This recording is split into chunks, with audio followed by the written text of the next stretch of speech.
안녕하세요. 시대과 얽힌 크고도 깊은 사건을 널리 알리고 싶은 마음에 이렇게 조심스레 사연을 적어봅니다.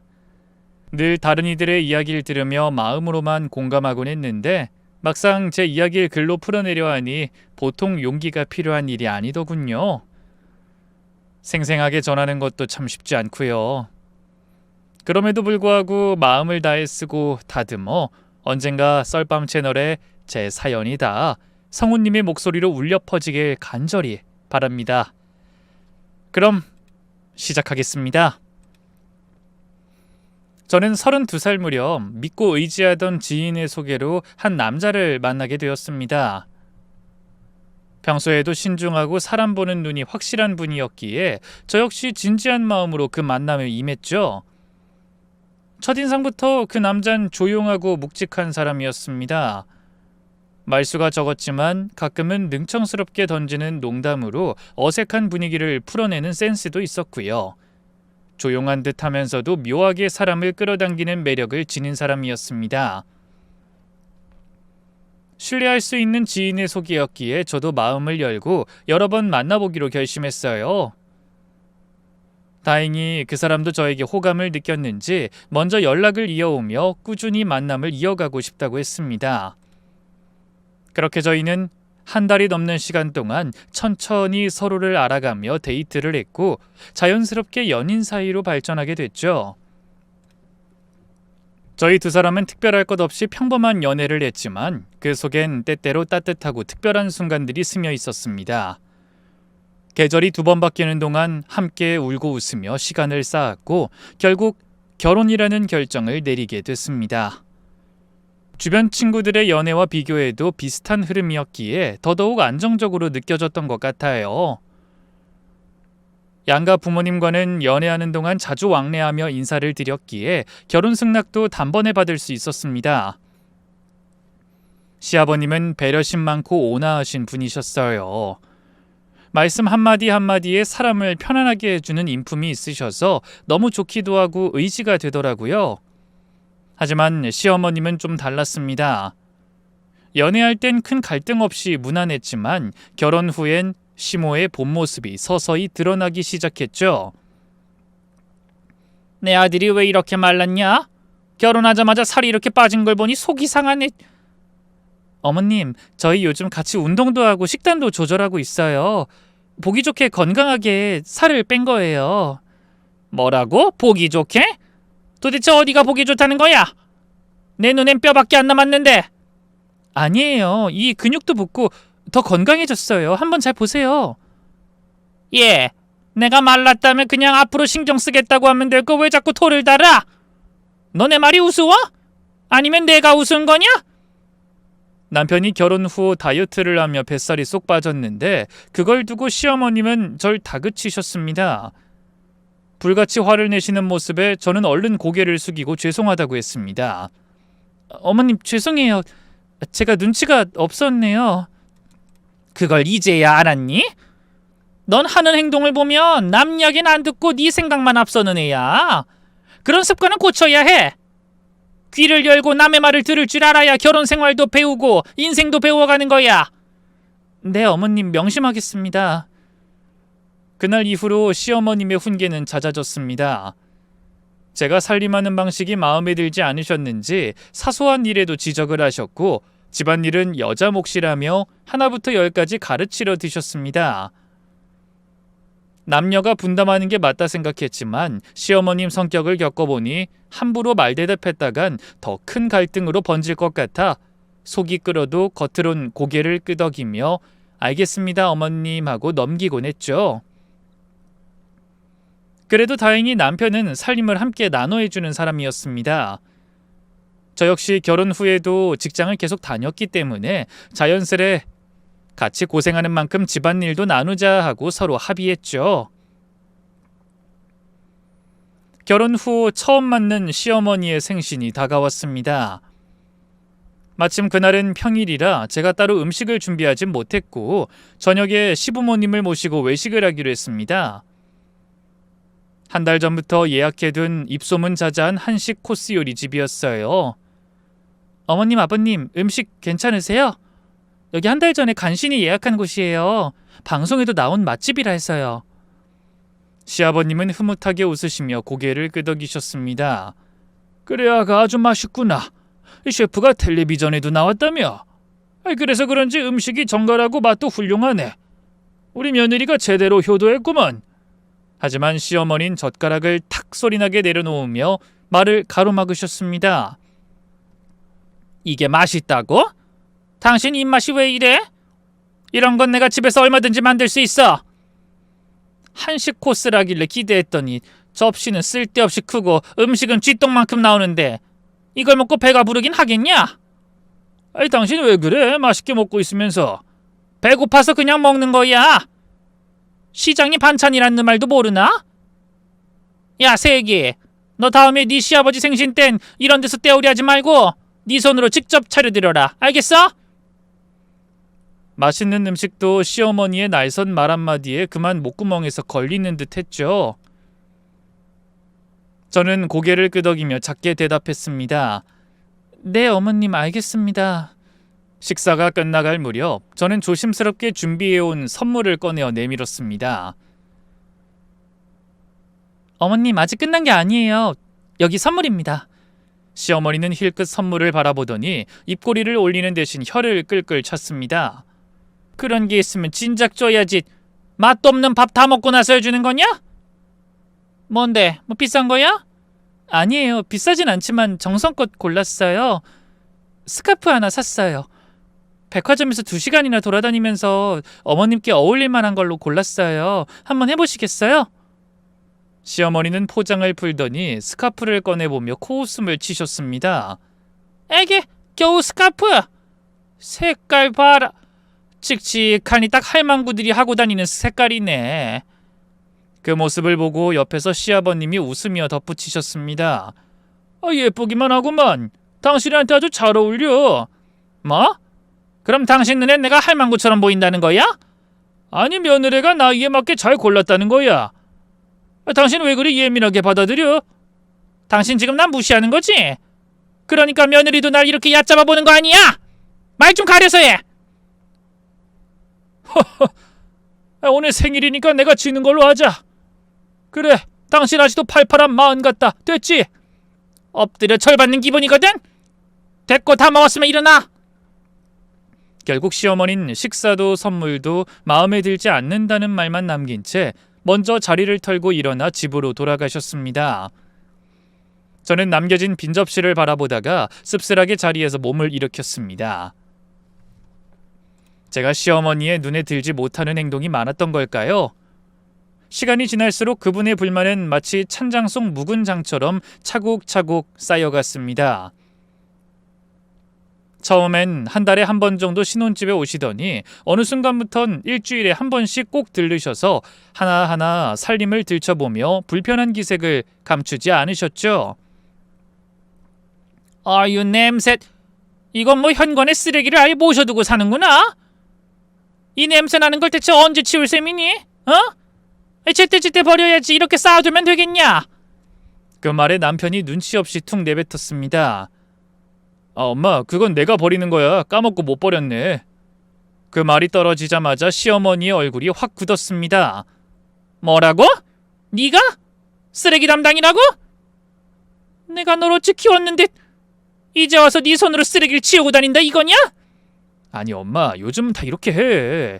집사람이 밥하고 청소하고 난 설거지랑 쓰레기 치우고 그렇게 역할 나눠서 하는 거야. 참 웃기는 소리 하네. 결혼 전엔 손에 물 한 방울 안 묻히고 컸던 놈이 이젠 설거지에 쓰레기까지? 아이고, 내 속 터져. 야, 세기, 넌 대체 무슨 배짱으로 내 아들한테 이런 걸 시키는 거야? 네가 다 해야지. 저는 입이 떨어지지 않았습니다. 억울한 마음이 치밀어 올랐지만 쉽게 말이 나오지 않았죠. 그저 고개를 숙인 채 아무 말도 하지 않고 있었습니다. 그랬더니 시어머니가 제 옆으로 바짝 다가와 목소리를 낮추며 쏘아붙이듯 말했습니다. 너 내 말 안 들려? 내가 네 귓구멍에 대고 소리쳐야 알아듣겠니? 그 순간 참았던 말이 목구멍을 뚫고 나왔습니다. 어머님, 요즘은 가사 일도 함께 나누는 시대예요. 저도 출근하고 저도 피곤해요.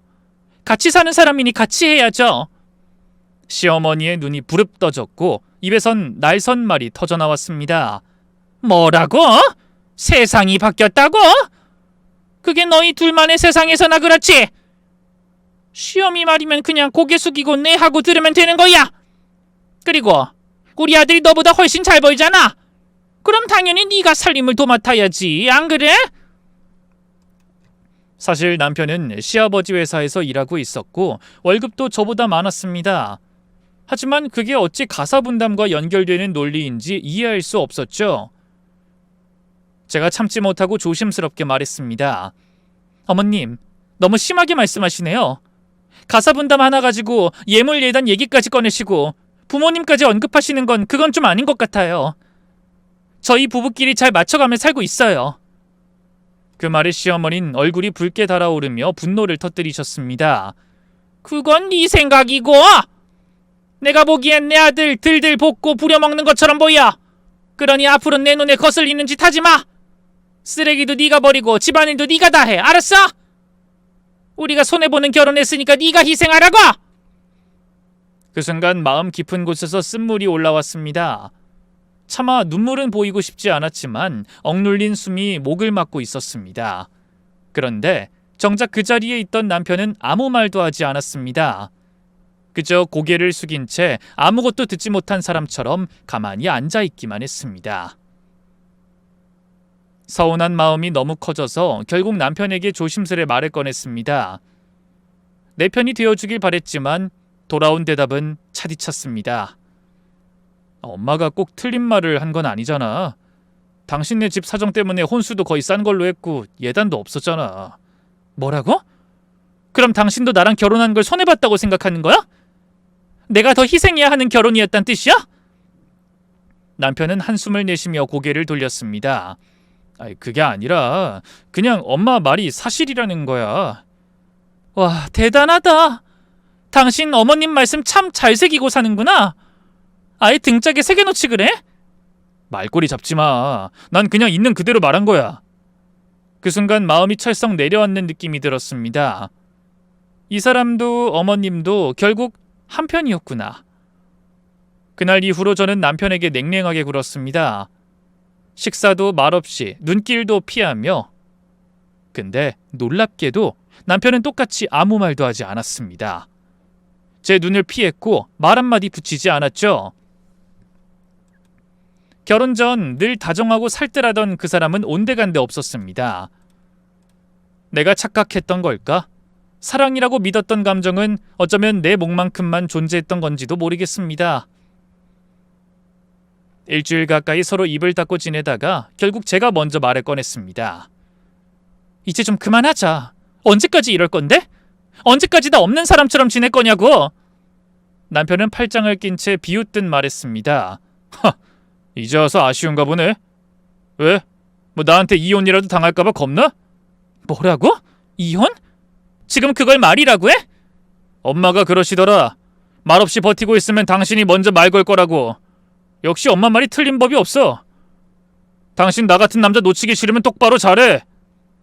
그 말에 저는 그만 속에서 끓던 것이 터지고 말았습니다. 진짜 대단하다. 어머님이 시키시는 대로 참 잘하는구나.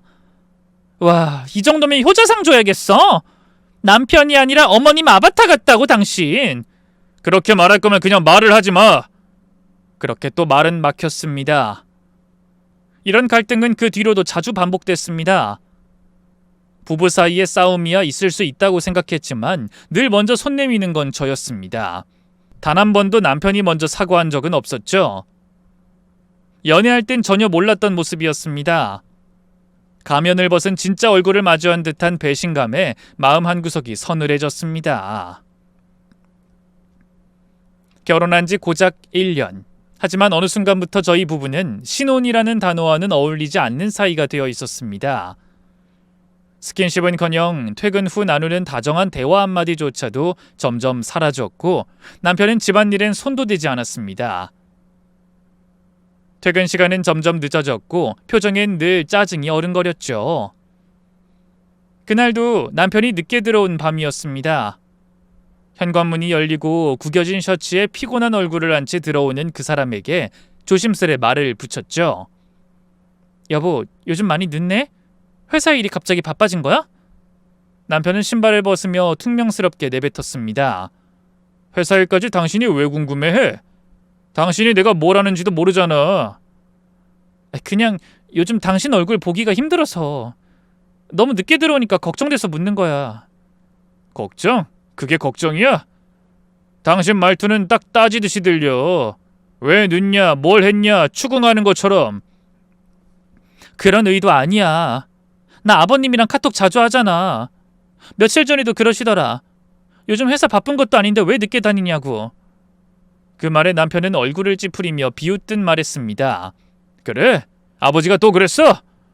결국 나 회사에서 실력도 없으면서 시간만 끄는 놈이라는 식으로 험담한 거야? 당신도 내가 무능한데 아버지 밑에서 억지로 붙어있는 것 같아? 무슨 소리야. 난 그냥 퇴근이 늦어져서 피곤하진 않을까 걱정돼서 한 말이라고. 됐어. 내 귀엔 그렇게 안 들려. 실력도 없는 놈이 시간만 죽인다 그 소리잖아. 아니 대체 왜 그렇게 삐딱하게 받아들여? 나 지금 당신 흠집 내려는 거 아니야. 말 그대로 그냥 이유를 알고 싶었던 거야. 아 시끄러. 당신이 뭔데 내 퇴근 시간까지 간섭이야? 여보, 그런 뜻이 아닌 거 알잖아. 우리 언제부터 이렇게 된 거야? 예전엔 이런 식으로 말 안 했잖아. 나한테 왜 이렇게 까칠하고 공격적으로 변한 이유가 뭐야? 제가 거의 울먹이듯 말했지만 남편은 그저 한숨만 길게 내쉬고 말았습니다. 그리곤 고개를 휙 돌려 가방도 내려놓지 않고 방 안으로 들어가 버렸죠. 그 문 닫히는 소리가 마치 마음의 문이 닫히는 소리처럼 들렸습니다. 고작 1년. 이토록 짧은 시간이 저희 사이를 이리도 멀어지게 만들 줄은 몰랐습니다. 앞으로의 세월을 떠올리니 아득하고 막막했습니다. 이대로라면 앞으로 어떻게 살아야 하나 싶었죠. 남편은 여전히 차가웠습니다. 말끝마다 가시가 서 있었고 눈빛조차 얼음 같았죠. 무뚝뚝하다 못해 날카로운 말들이 쌓이고 쌓여 이제는 마음이 닫힐 틈도 없이 굳어져 버릴 지경이었습니다. 그런 와중에도 시어머님은 틈만 나면 전화를 걸어 소리를 지르셨고 때로는 갑작스레 집에 찾아와선 집안 구석구석을 훑으며 잔소리를 퍼부으셨죠. 그 말들은 꼭 바늘 같아서 아무리 무뎌지려 해도 마음 한구석을 콕콕 찔러댔습니다. 하지만 그런 집안에서 단 한 사람, 시아버지만은 달랐습니다. 그날도 시아버지가 조용히 전화를 걸어 근처 카페에서 보자고 하셨습니다. 저는 두터운 외투를 입고 나가 따뜻한 라떼를 마시며 겨우 마음을 추스리고 있었죠. 시아버지는 제 얼굴을 바라보시며 조용히 한숨을 내쉬셨습니다. 우리 며느리 많이 힘들지? 결혼 생활이 말처럼 쉽지는 않지? 저는 애써 웃으며 고개를 저었습니다. 아니에요 아버님, 괜찮아요. 그러자 시아버진 제 손등을 가볍게 토닥이며 말씀하셨습니다. 아이 괜찮긴. 네 얼굴에 다 쓰여 있어. 속으로 얼마나 참고 있는지 내가 모를 것 같아? 내 아들놈이 변해도 너무 변했지. 요즘 회사에서도 직원들한테 윽박 지르고 혼자 날카롭게 구는 게 다 티가 나더라. 그 정도예요? 그이가 변해도 많이 변했어요. 그래서 너한테 미안하다. 애비가 좀 더 잘 가르쳤어야 했는데 괜히 너한테 상처나 주고 말이야. 저는 손에 힘을 살짝 주며 고개를 끄덕였습니다. 그래도 괜찮아요 아버님. 다른 부부들도 싸우고 다투면서 살아간다 하잖아요. 저희도 그런 과정 중 하나겠죠. 그래도 마음은 아프겠지. 그렇게 말하는 네 마음이 더 안쓰럽다. 세아가 조금만 더 기다려보자. 시간이 약이라는 말이 있잖니. 아들놈도 언젠간 네 소중함을 깨닫게 될 거다. 너처럼 속 깊은 사람을 곁에 둔 걸 알게 될 날이 올 거야. 그랬으면 좋겠어요. 정말요. 아버님 말대로만 되면 더 바랄 것도 없을 것 같아요. 그래, 힘내자. 그리고 오늘은 나랑 어디 좀 가자. 기분 전환하자. 좋은 옷도 좀 보고 맛있는 것도 먹고. 이렇게 답답하게 있지 말고 나랑 데이트 좀 해줘. 그 말에 저는 그만 웃음을 터뜨리고 말았습니다. 진짜 아버님 아니었으면 저 숨 막혀서 못 살았을 거예요. 그 말 들으니까 내가 다 고맙구나. 나라도 네 기분을 풀어줄 수 있어서 다행이야. 그날 시아버지는 직접 운전해 작은 쇼핑몰에 들러 코트 하나를 골라 입혀주시기까지 했습니다. 그 시간은 정말 꿈 같았습니다. 남편과 함께 있을 땐 느끼지 못했던 따뜻함, 다정함, 그리고 사람 대 사람으로서의 존중이 있었죠. 저는 그 순간만큼은 한없이 가벼워졌습니다. 무너진 마음 위에 시아버지의 말과 눈빛이 조용히 봉합처럼 내려앉았고 그 온기가 잠시나마 절 버티게 해줬습니다. 그러던 어느 날 청천벽력 같은 소식이 들려왔습니다. 친정아빠가 택배 상하차 알바 중에 쓰러지신 겁니다. 혈관에 미세한 이상이 있었던 걸 모르고 무리하게 일하시다 결국 대동맥 벽이 찢어지는 대동맥 박리가 발생한 거였어요. 응급실로 실려간 아빠는 수술대에 올랐고 긴 밤을 버티고 나서야 간신히 의식을 되찾으셨습니다. 아빠, 내가 뭘 했어? 택배 상하차 같은 거 하지 말랬잖아. 그 연세에 그렇게 무거운 거 나르는 일 하면 안 된다고 그렇게 말했잖아. 아이고, 우리 딸이 애비 걱정 많이 했네. 미안하다. 아빤 괜찮으니까 울지 마라. 괜찮긴 뭐가 괜찮아. 대동맥이 찢어졌다고. 조금만 늦었으면. 아빠, 나 진짜 미칠 뻔했어. 그래 미안하다. 아빠 좀만 쉬게 해줘. 그만 화내라. 앞으로 일 절대 하지 마. 다시는 이런 일 생기면 안 돼. 아빠 생활비 내가 드릴게. 무조건 집에서 쉬기만 해요. 알았어? 알았다, 딸. 다시는 힘든 일 안 할게. 아빠 약속할게. 의사 선생님 말씀으론 조금만 병원 도착이 늦었어도 아빠가 돌아가실 수 있었다고 하셨습니다. 저는 회사를 다녀오면 병원에서 밤을 새우며 간병에 전념했어요. 그 와중에도 시아버지는 종종 찾아와 주셔서 아빠 손을 꼭 잡고 이야기를 나눠주시며 웃음을 주셨고 남편은 제가 몇 번이나 독촉하고 나서야 겨우 두어 번 얼굴을 비췄습니다. 그리고 어느 날 시어머니가 병실에 한번 찾아오셨습니다. 아빠를 대충 살펴보더니 절 밖으로 불렀고 목소리를 높이셨습니다. 내 남편이 너희 아버지 수술비에 병원비까지 전부 냈다고 하던데 너 그거 알고 있었니? 네, 어머님. 갑작스러운 수술이라 목돈이 필요했는데 아버님께서 먼저 도와주시겠다고 하셔서 보험금 나오면 꼭 갚을 거예요. 말은 참 쉽게 하네. 너도 그렇고 너희 친정도 그렇고 우리 집 덕을 너무 많이 보고 있는 거 아니니? 도와주는 사람 마음이야 고맙지만 받는 쪽은 미안함이 기본 아니니? 근데 너한텐 그런 눈치도 감정도 없어 보여서 내가 참 깝깝하다. 죄송해요, 어머님. 당연히 감사하고 미안한 마음도 크죠. 아버님께도 몇 번이나 고맙다고 인사드렸고요.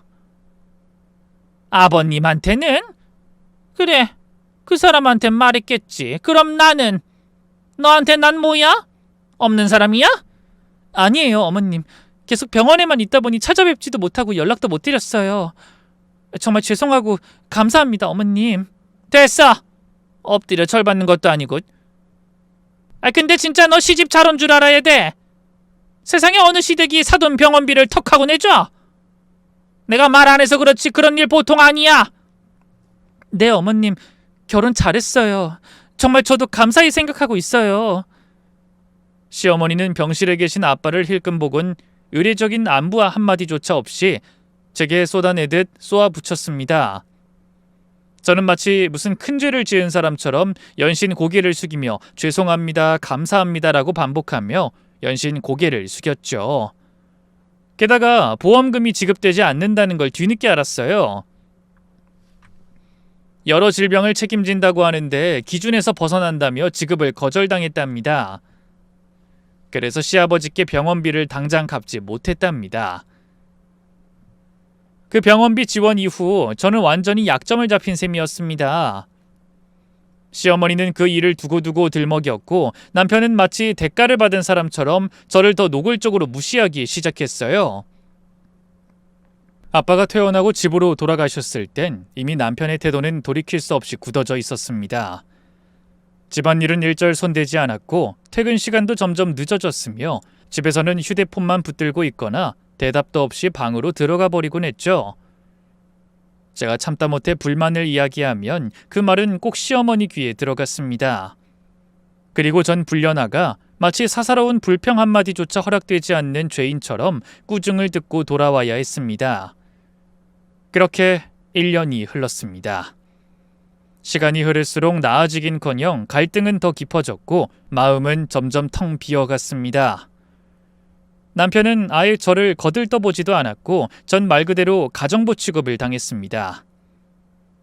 그러던 어느 아침 또 하나의 상처가 제게 덧붙여졌습니다. 출근 준비를 하던 남편이 거칠게 말했습니다. 뭐야, 흰 셔츠 안 빨았어? 다른 셔츠 있으니까 그거 입으면 되지 않아?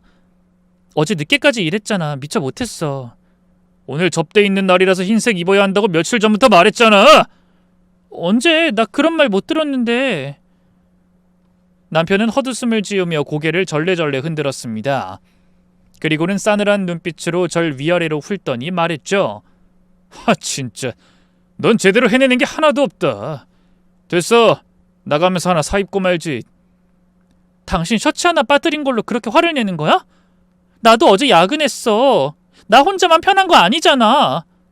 그 말에 남편은 비수를 던지듯 날카롭게 내뱉었습니다. 핑계 작작 대라 좀. 나가서 얼마나 번다고 그렇게 생색을 내는 거야?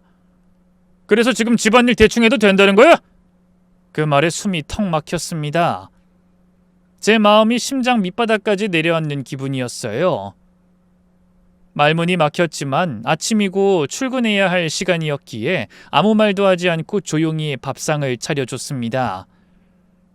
하지만 남편은 식탁 앞을 휙 지나쳐 현관으로 향했습니다. 여보, 밥 안 먹고 그냥 가? 신발을 신던 남편이 고개를 획 돌리며 말했습니다. 당신 같은 밥이 넘어가겠어? 제대로 하는 게 하나도 없는 마누라 얼굴 보면서 밥이 넘어가겠냐고? 지긋지긋하다. 혼자 두 그릇 먹어. 여보! 그이는 문을 쾅 닫고 나가버렸고 그 순간 식탁 위에 차려진 반찬들이 갑자기 낯설고 멀게 느껴졌습니다. 남편은 제 성의를 무시했고 제 존재조차도 무시했습니다.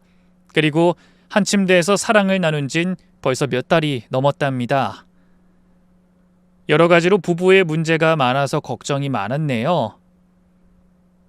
그렇게 남편의 싸늘함은 끝도 없이 이어졌습니다. 집이라는 공간은 더 이상 안식처가 아니었고 전 매일 가시방석 위에 앉아있는 느낌으로 살아갔습니다.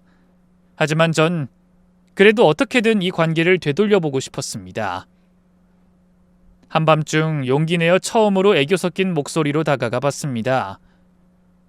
평소엔 하지도 않던 말투였습니다. 여보, 오늘도 소파에서 잘 거야? 그러지 말고 오랜만에 우리 침대에서 같이 자자. 나도 요즘 잠이 안 와. 그러자 남편은 소파에서 일어나며 인상을 팍 찌푸렸습니다. 야, 붙지 좀 마. 더워 죽겠는데 왜 살을 대?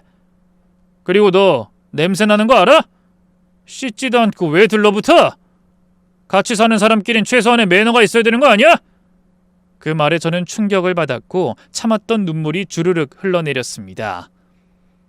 당신 대체 언제까지 이럴 건데? 우리 부부 맞아? 남편은 비웃듯 코웃음을 치며 말했습니다. 에휴, 또 울기 시작하네. 울면 뭐 좀 달라지냐?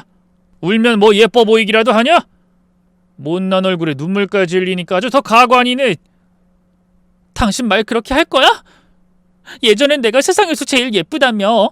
하루라도 안 보면 미칠 것 같다고 했던 사람이 그게 당신이었잖아. 그땐 내가 눈이 멀었던 거지. 시간 돌릴 수만 있으면 안경부터 맞출 거야. 그때 너랑 결혼한 내가 바보 멍충이지. 너무한다 정말. 꼴값은 질질 짜고 몸에선 쉰내 나고 가지가지 한다. 야, 제발 좀 씻고 와라. 그리고 내 옆에 붙지 마. 토할 것 같으니까. 그 순간 남편의 말은 날카롭게 가슴을 찔러왔고 전 그저 조용히 뒤돌아 침실로 들어가 눈물로 베개를 적셨습니다. 다음 날 혼자 있는 시아버지가 문득 떠올랐고 저도 모르게 그 집을 찾아갔습니다. 평소엔 참아왔던 말들을 그날은 정말 참을 수가 없어서 제 속에 쌓인 상처를 아버님께 털어놓기 시작했어요. 아버님, 그이가 요즘 너무해요. 절 남보다 못한 사람으로 대해요. 여자로도 안 보이는 것 같고 그냥 싫은가 봐요. 시아버지는 제 말을 조용히 들으시다가 고개를 끄덕이며 말하셨어요. 못돼 먹은 놈 같으니 그 정도로 너에게 상처 주는 줄은 몰랐구나. 그놈 요즘에 회사에서 보니까 부하 직원들에게도 까칠하게 굴더라. 많이 변한 것 같아. 내가 날 잡아서 한번 정신 차리게 한마디 해줄게 꼭. 네, 정말 그래주시면 좋겠어요. 아버님 말고는 의지할 사람이 없어요. 우리 며느리 이렇게 속상한 얼굴하고 있으니까 내 마음도 아프다. 날 봐서라도 조금만 더 참아보자. 그렇게 시아버지께 위로를 받으며 차 한잔 마시고 있을 무렵 문이 쾅 열리더니 시어머니가 집으로 들어섰습니다. 저와 시아버지가 앉아있는 모습을 보자마자 표정이 굳어졌고 제 눈가에 눈물을 보더니 날카롭게 소리를 질렀습니다. 아주 잘들 논다. 시아버지가 네 친구냐? 어디서 감히 질질 짜고 있어 이 계집애가. 죄송해요 어머님. 그냥 답답해서요. 너 또 내 아들 욕했지? 너희 친정에서 배운 게 남편 씹어대는 거냐? 그게 아니라 너무 서운해서 아버님께 살짝 하소연을. 그게 그거지? 개념이 있으면 네 시아버지 앞에서 그런 말을 해? 여기가 네 친정이냐? 그때 시아버지가 조용히 입을 열었습니다. 여보 그만 좀 해. 며느리가 얼마나 힘들었으면 나한테 와서 울겠어. 이럴 땐 위로를 해야지 왜 또 상처를 줘? 당신도 좀 며느리 예쁘게 봐줘. 하지만 시어머니는 눈을 치켜뜨며 받아쳤습니다. 예쁜 짓을 해야 예쁘게 보이지. 난 단 한 번도 저 계집애가 마음에 든 적이 없다니까. 내가 갈 때마다 집안은 돼지우리처럼 더럽고 살림 하나 제대로 하는 꼴을 본 적이 없어. 야, 이럴 시간에 네 집에 가서 살림이나 제대로 해. 사실 시댁보다 저희 집이 훨씬 더 깨끗했습니다. 하지만 그 순간 전 또다시 네 알겠습니다. 죄송해요 어머님 하고 고개를 숙이고 말았습니다. 그날도 시아버지의 따뜻한 위로에 겨우 마음을 붙였지만 결국 시어머니가 들어와 또다시 제 자존심에 찬물을 끼얹어 기분이 좋지 않게 돌아갔습니다. 집으로 돌아가는 땅거미진 길에 제 그림자가 참 길고 외로워 보였습니다. 남편이 절 대하는 태도는 날이 갈수록 더 냉랭해졌고 전 조용히 마음속에서 의심이라는 단어를 되뇌기 시작했습니다. 정확히 언제부턴가 남편에게 낯선 향기가 배어 있었습니다.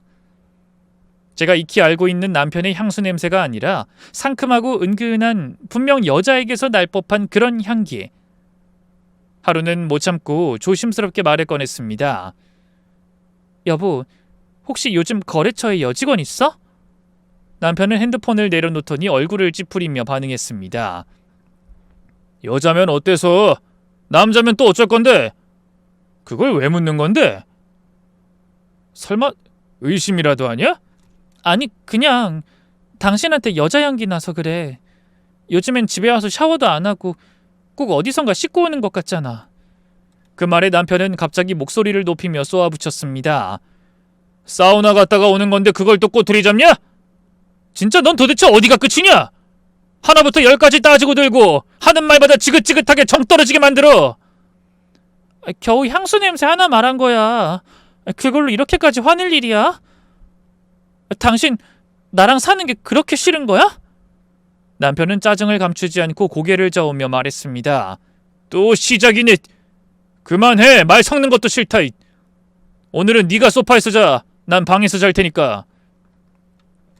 낯선 향기, 사우나라는 애매한 변명, 그리고 점점 예민해지는 말투와 시선 회피. 여자로서, 아내로서 느껴지지 말았으면 좋았을 육감이 서서히 절 조여왔습니다. 그 사람이 수상하다는 걸 인지한 순간 그이의 뒤를 미행해보기로 결심했어요. 월차를 내고 남편의 하루를 몰래 따라다녔습니다. 회사에선 정말 착실하게 근무하는 듯 했죠. 점심시간에도 안 나가고 퇴근 전까진 움직임도 없었습니다. 그런데 이상하게도 평소 10시에서 11시 사이에 들어오던 남편이 그날은 5시에 퇴근을 했습니다. 택시를 타는 걸 보고 조용히 뒤를 밟았고 그 택시는 한 오피스텔 앞에 멈췄습니다. 거기서 믿기 힘든 광경이 펼쳐졌습니다. 남편이 웬 여자와 팔짱을 낀 채 익숙한 듯 오피스텔 안으로 들어갔던 거죠. 저는 둘이 들어간 호수를 정확히 확인하고 분노를 다스릴 새도 없이 복도에서 청소를 하던 아주머니에게 다가가 밀대를 빌려달라고 했습니다. 음료수를 엎질러서 직접 닦겠다고 하니 흔쾌히 빌려주시더군요. 밀대를 든 손은 이미 떨리고 있었습니다. 초인종을 누르려는 그 순간 진동이 울렸고 핸드폰 화면엔 시어머니라는 이름이 떠 있었습니다. 네, 어머님. 야, 너 오늘이 무슨 날인지 까먹었냐? 네? 오늘 무슨 날인가요? 이것 봐라. 진짜 개념이 하나도 없네. 오늘 내 생일이잖아, 이 멍청아. 아, 어머님 죄송해요. 오늘 생신이신 거 깜빡했어요. 잘도 있는다. 지금 회사냐? 아니요, 오늘 월차 내고 잠깐 밖에 나왔어요. 그럼 쳐놀지 말고 당장 우리 집 와서 생일상이나 차려! 아, 네, 알겠습니다. 금방 볼일 끝내고 갈게요. 전화를 끊고 심호흡을 한번 하곤 초인종을 눌렀습니다. 안에서 남편의 목소리가 들렸습니다. 누구야? 아, 청소 중인데요. 문틈으로 뭐가 들어가서요. 잠깐만 문 좀 열어주시겠어요? 아, 참 귀찮게 하네. 알았어요. 잠깐 기다리세요. 문이 열리자마자 저는 밀대를 든 손을 놔버리지 않았습니다. 그대로 남편의 복부를 발로 걷어차고 안으로 밀고 들어갔습니다. 실내는 상상 이상이었습니다. 커튼 색깔도 은은했고 벽에는 두 사람이 찍은 사진이 액자에 걸려 있었으며 부엌에서는 음식 냄새가 퍼지고 있었습니다. 완전 살림을 차렸더라고요. 상간녀는 속옷만 입고 있었고 처음 보는 젊은 여자였습니다.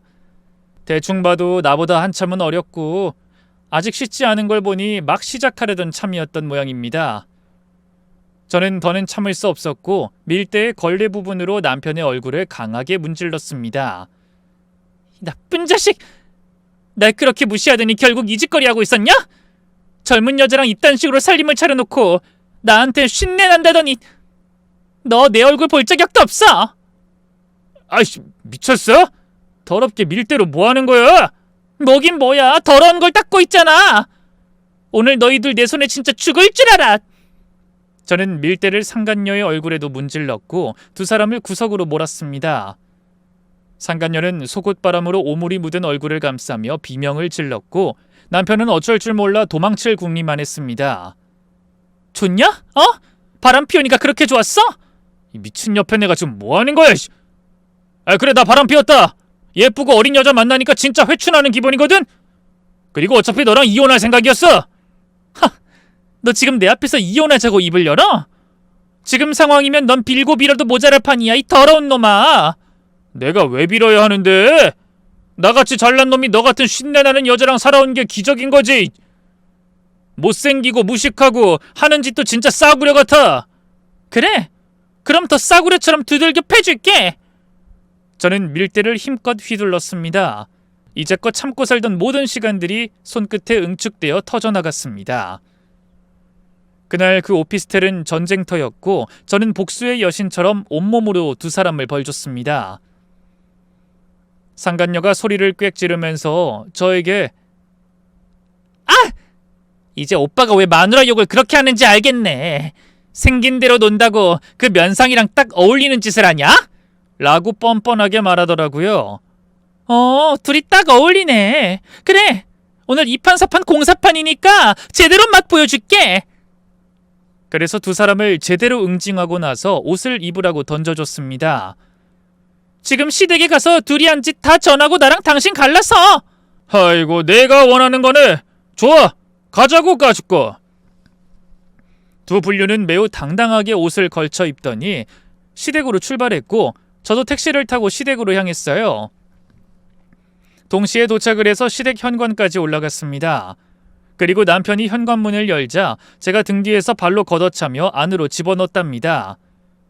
상간녀도 제 발차기 맛을 보고 앞으로 자빠지면서 시부모님 앞에 슬라이딩했어요. 시어머니는 이게 무슨 짓이냐며 절 올려다보더군요. 얘 이게 지금 뭐 하는 짓이야? 내 아들한테 발길질을 해? 그리고 이 여잔 누구야? 어머님, 아버님, 이 두 사람 오피스텔에 살림 차렸더라고요. 바람을 피우고 있었단 말입니다. 시어머니는 남편과 상간녀를 보더니 한숨을 쉬곤 절 보며 말했어요. 야, 그렇다고 해서 네가 내 아들 이렇게 팰 자격이 있는 건 아니지? 없이 사는 거 받아줬으면 이런 것도 이해할 줄 알아야 하는 거 아니냐? 아니지. 상황을 보니 너만 여기서 나가주면 되겠네. 내 아들이랑 이혼하고 새 며느리 들이면 되겠어. 딱 봐도 이 아가씨가 훨씬 어리고 예쁘잖아. 어머님, 지금 그걸 말이라고 하세요? 진짜 그렇게 말하고 싶으세요? 너야말로 지금 뭘 하는 짓이니? 내 생일날 이런 짓 버리고 싶냐? 나중에 따로 말해도 될 것을 왜 지금 난리치는 건데? 어머님도 이이랑 똑같으시네요. 무조건 제 잘못이라고 말씀하시는 걸 보니 더는 이 집 식구들이랑 미래가 없겠네요. 오늘 다 끝내도록 하죠. 이놈의 기집애가 가정교육을 어떻게 받은 거야? 감히 시모 생일날 내 아들을 좁혀고 끌고 와? 너 그대로 돌려받을 준비해라. 안 그래도 몸집 부등했는데 제대로 몸 풀어야겠어. 시어머니는 자리에서 일어나더니 무선 청소기를 들더군요. 그걸로 절 내려치려고 높이 쳐들었습니다. 그 순간 시아버지가 시어머니의 따귀를 날리며 바닥에 잡아뜨렸습니다. 악! 악! 여보 지금 뭐 하는 거야? 방금 날 때린 거야? 그래 이 사악한 여편네야! 내가 참고 계속 살아보려고 했는데 더는 안 되겠어! 재혼해서 당신 아들까지 걷어줬더니 감히 내 친구 딸에게 이따위로 대접해! 여보, 입 닥치고 처맞기나 이 여편네야! 제가 도입부 초반에 남편을 지인의 소개로 만났다고 했었죠. 그게 바로 저희 아빠의 절친인 분이셨어요. 시아버지는 재혼을 한 지 4년 정도 됐고 시모와 남편을 거둬서 살고 계셨답니다. 시아버지는 의붓아들을 좋게 보시고 저에게 소개를 하고 며느리로 받아들였는데 이렇게까지 개판이 되어버리니 참고 있던 걸 모두 다 그 자리에서 풀어버렸습니다. 감히 내 친구 딸에게 이따위 짓을 해! 마누라고 자식이고 니들 내 손에 오늘 생지옥을 맛볼 줄 알아! 상간녀 당신도 마찬가지고! 여보 이러지 마. 우리 부부잖아. 당신은 우리 편 들어야지. 닥쳐! 니들 모자한테 질려도 엄청 질려버렸어. 더는 이해와 배려 따윈 하지 않을 거야! 시아버지는 그 순간 완전히 제 편이었고 시모자에게 더는 미련이 하나도 남지 않은 사람처럼 난폭한 모습을 보였습니다. 시모뺨을 수없이 날리더니 청소기를 들고 남편을 먼지나게 패줬습니다. 아버지! 저 아버지 아들이에요. 그만하세요. 아들 같은 소리 안 해. 한심한 놈에게 내 회사에 취직시켜서 먹고 살게 해주고 귀한 내 친구 딸까지 소개해줘서 결혼까지 시켰더니 감히 바람을 피우고 내 며느리에게 씻을 수 없는 상처를 줘! 네 놈은 내 자식이 아니라 왼수야 왼수! 당신도 마찬가지고! 지난 4년의 세월은 오늘로써 모두 끝인 줄 알아! 시모녀를 확실하게 조져주셨고 상간녀도 정신이 번쩍 들도록 혼쭐을 내주셨어요.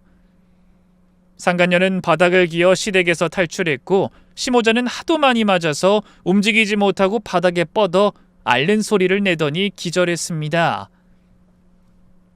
시아버지는 눈을 부릅뜨고 두 사람을 향해 성큼성큼 걸어갔죠. 그리고 말 한마디 없이 거침없이 발로 남편의 허리를 걷어찼고 곧이어 시어머니의 팔을 거칠게 잡아끌며 현관문 쪽으로 몰아세웠습니다. 나가 둘 다! 이제부터 나랑 아무 상관없는 것들이야! 이 집에서 내 인생에서 오늘부로 사라져! 시어머니는 황급히 몸을 일으키며 떨리는 목소리로 애원했습니다. 여보 왜 이러는 거야? 아니 아무리 그래도 우리 부부야. 같이 살면서 이런저런 일이 있었지만 내가 며느리한테 심했던 건 내가 잘못했어. 사과할게 진심으로. 하지만 시아버지의 눈빛은 돌처럼 차가웠습니다. 단순한 사과로 끝날 일이었으면 진짜 끝났겠지. 내가 이사달 나기 전까지 얼마나 참았는지 알아? 네가 며느리한테 갑질하고 무시했던 거 다 알고도 참았어. 언젠간 달라지겠지. 기다렸다고. 근데 이젠 더는 돌이킬 수 없어. 오늘부로 끝이다. 너도 네 아들도 내 집에서 당장 꺼져! 여보, 야 아들, 그냥 이대로 있을 거야? 뭐라도 해봐. 빨리 무릎이라도 꿇고 아버지한테 잘못했다고 해. 남편은 멍하니 서 있다가 그제야 땅바닥에 무릎을 꿇었습니다. 아버지, 제가 정말 잘못했습니다. 저도 왜 그랬는지 모르겠어요. 정신이 잠깐 나갔던 것 같아요. 시어머니도 어쩔 수 없다는 듯 무릎을 꿇으며 두 손을 싹싹 빌었습니다. 여보, 제발 우리 이렇게 쫓아내지 마. 당신 없으면 우리 어찌 살아? 우린 정말 당신이 거둬준 덕에 살고 있었잖아. 다시 처음처럼 다시 잘해볼게. 시아버지는 그 모습을 한참 내려다보다가 이를 악문채 쏘아붙였습니다. 웃기지 마! 내 절친의 딸이라고 수없이 말했을 땐 귀뚱으로도 안 듣더니 이제 와서 무릎 꿇는다고 용서받을 수 있을 거라 생각해? 내가 그동안 얼마나 눈 감아줬는지 너흰 몰라. 내 친구 병원비까지 대신 내주고 그걸 빌미로 며느리한테 갑질하던 너희 모자 이제 끝이야. 말했지. 빈손으로 왔으니 빈손으로 나가. 여보, 제발 살려줘. 우린 당신 없으면 진짜 아무것도 아니야. 우릴 다시 내치면 우린 거리로 나앉아야 해. 당신이 우릴 살려줬잖아. 지금도 살려줘. 그건 네 운명이야. 거리에서 구걸을 하든 지하방에서 물 새는 천장을 보고 살든 불구덩이 속에 빠져 죽든 그건 너희 둘의 몫이야. 난 이제 책임 없어. 그 순간 두 모자는 제 쪽으로 고개를 돌리며 마지막 지푸라기를 잡듯 애원했습니다. 며느라, 네가 이해심이 깊잖아. 우리가 잘못했어. 앞으로는 널 존중하겠다. 그러니 한 번만 봐줘. 내 아들도 다신 바람 피우지 않게 단돌이 할게. 제발 한 번만 봐줘. 하지만 전 단호히 말했습니다. 다 끝났어요. 당신들은 세상에서 가장 끔찍한 존재일 뿐이에요. 그 말에 두 모자는 말문이 막힌 듯 고개를 떨궜고 시아버지는 다시 한번 현관문을 가리키며 소리쳤습니다. 이제 나가! 지금 당장! 시아버지는 그대로 시어머니의 등을 걷어찼고 남편의 멱살을 잡고 현관 밖으로 밀쳐냈습니다. 두 모자는 쓰러지고 구르며 문 밖으로 나갔고 문은 그대로 철컥 쾅 하고 닫혔습니다. 저는 시아버지의 도움을 받아 소송을 통해 남편과 이혼했고 많지 않은 그 자식의 재산에서 절반을 받아냈습니다. 그리고 시아버지 역시 이혼 서류를 들고 시모자가 지낸다는 반지하 원룸으로 직접 찾아가 도장을 받아내셨습니다. 그렇게 저와 시아버지는 동시에 이혼을 하게 되었고 두 모자와는 완전히 남남이 되었습니다. 시모자는 제게 다시는 나타나지 않았지만 시아버지께는 자주 찾아가 살려달라며 집을 구해달라고 사정하며 매달렸다고 해요. 하지만 시아버진 단호하고 냉정하게 그 부탁을 뿌리치며 결국 시어머니를 쫓아내셨습니다. 아무튼 이혼을 하고 몇 주가 지난 뒤 감정 회복이 된 시아버지를 찾아갔습니다. 아버님, 보경이 왔구나. 잘 왔다. 아버님 식사는 잘하고 계신 거죠? 아이 그럼 내가 굶을 이유가 있겠냐. 그리고 며느라, 이젠 아버님이 아니라 아저씨로 돌아가야겠구나. 다시 아빠 친구로 대해줘라. 그 아버님 소린 그만하렴. 네, 아저씨. 시부였던 아저씨는 저와 다시 호칭 정리를 하고 이어서 대화를 나눴습니다. 보경아, 그 신혼집은 네 명의로 할 테니까 위자료라고 생각하고 바꿔라. 그리고 나중에 네가 애기라도 낳으면 주려고 적금 든 게 있다. 부족하지만 이 통장도 받아줘라. 아저씨, 이건 너무 커요. 그리고 아저씨한테 돈 받을 생각 없어요. 그동안 아빠한테 잘해주셨잖아요. 병원비도 다 내주시고 형편 어렵다고 도와주신 것도 많은 거 다 알아요. 네 아빠가 과거에 날 많이 도와줬었다. 그 도움으로 내가 지금 먹고 사는 거고. 나한테 미안할 거 없으니까 다 받아. 그리고 우리 사이는 예전처럼 잘 지냈으면 좋겠다. 그럼요. 저랑 아저씨는 달라지는 거 없어요. 앞으로도 계속 정신적으로 많이 의지할 거예요. 그렇게 저와 시아버지, 아니 아저씨와는 계속해서 인연을 이어나가기로 했어요. 한편 시모자는 지하방을 겨우 마련해서 사는데 전 남편이 게으르기도 하고 능력이 없어서 일자리를 구하지 못했답니다. 그래서 전 시모가 알바를 해서 입에 풀칠하면서 지낸다고 하더군요.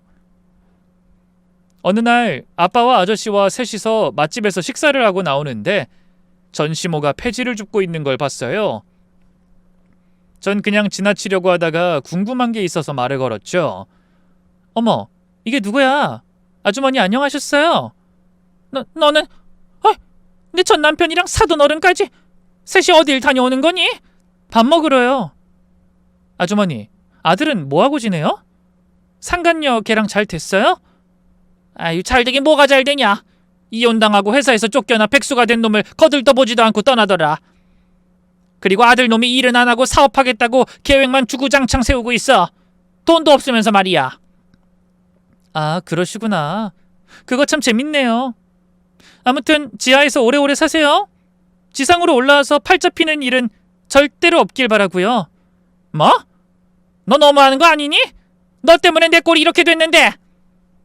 전시모가 흥분하자 아저씨가 눈을 부릅뜨고 노려봤어요. 그러자 바로 전시모가 눈을 내리깔더군요. 아무 말도 못하고 조용히 폐지를 들고 사라졌답니다. 그게 마지막으로 본 전시모의 얼굴이었죠. 그리고 아빠는 제가 살던 신혼집으로 거처를 옮기셔서 지금은 함께 지내고 있어요. 생활비는 아저씨가 주신 위자료로 여유롭게 쓰고 있답니다. 저는 회사를 계속 다니며 훗날 새 시집을 갈 날을 그리며 차곡차곡 돈도 모으고 있어요. 보경아, 이 아저씨 때문에 괜히 이혼녀 딱지 붙게 만들어서 이 마음이 짠하구나. 요즘 만나는 사람은 좀 있니? 소개팅 많이 하고 있어요, 아저씨. 요즘은 돌싱도 흔한 세상이잖아요. 전혀 문제될 거 없으니까 걱정 붙들어 매세요. 그렇게 말해주면 참 고맙지. 그래도 좋은 남자 많을 테니까 이번엔 천천히 연애 많이 해보고 결정해. 조급해하지 말고. 네, 다음엔 아저씨가 소개해주는 남잔 무조건 패스할 거예요. 아이고, 그 말 들으니까 내가 더 찔리잖니. 그래도 꼭 좋은 사람 만나야 한다.